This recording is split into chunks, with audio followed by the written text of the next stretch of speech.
অনেক খুশি, আমরা অনেক খুশি। এখন যারা ফেসিবাদ আছে, হ্যাঁ, ওই যে উনি বললো এদের বাড়িঘর এদেরকে ধ্বংস করে দেওয়া হোক। শেখ মুজিবুর রহমানের উপরে মানুষের অত ক্ষোভ ছিল না, উনি বাকশাল গঠন করছে, তারপর ওনার এত ক্ষোভ ছিল না জনগণের।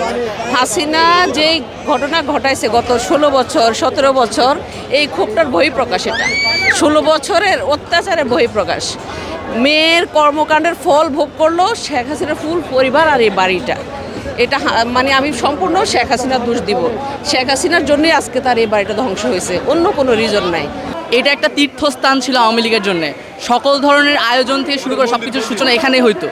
এই তীর্থস্থানকে উপড়ে ফেলাটা খুবই প্রয়োজন ছিল, না হলে এটা আবার পুনরুত্থানের সুযোগ ছিল। তারা যে কোনো আন্দোলন, যে কোনো ধরনের কার্যক্রম এখান থেকে শুরু করার চেষ্টা করে। আমরা মনে করি এই ক্ষেত্রে এই পদক্ষেপটা ছাত্র জনতার খুবই প্রয়োজনীয় ছিল। এইটা প্রমাণ করলো বাংলাদেশের মানুষ আবার যে তারা এখনও ইউনাইটেড আছে। ভারত থেকে হয়তো ভাবছে 5ই আগস্ট এইটা একটা মানে হুজুগে হয়েছে।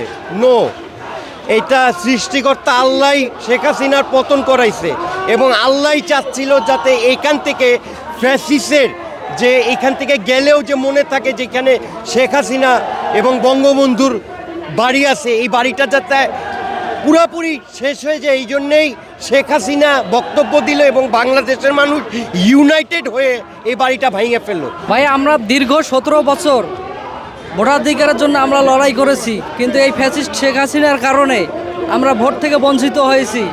আমরা এই 32 নম্বর ভাঙার পক্ষে আছি এবং খুব দ্রুত 300 আসনের সংসদ সদস্য, তাদের মন্ত্রী, এমপি, পিএস যারা ছিল তাদেরকে ধরতে হবে। খুনি হাসিনা 2041 সাল পর্যন্ত থাকার চিন্তা করেছিল, কিন্তু আল্লাহ তাআলার বিশেষ পরিকল্পনায় এবং অশেষ ক্ষমতায় এই খুনি হাসিনাকে আল্লাহ তাআলা এই স্বৈর শাসনের জুলুম থেকে আল্লাহ তাআলা এই গোটা জাতিকে মুক্ত করছে। 16 বছর আমাদেরকে নিপীড়ন নির্যাতন করছে, যার বই প্রকাশ হলো আজকের এই বাড়িটা তাদের ভাঙা হয়েছে। এবং আমার অনুভূতি হলো এই বাড়িটা ভেঙে যেমন সৌদি আরবে যেমন আবু জাহেলের বাড়িকে যেমন করা হয়েছিল বাথরুম, এটাকেও গণশৌচাগার তৈরি করার দরকার, ভেঙে এটাকে গণশৌচাগার বানার দরকার।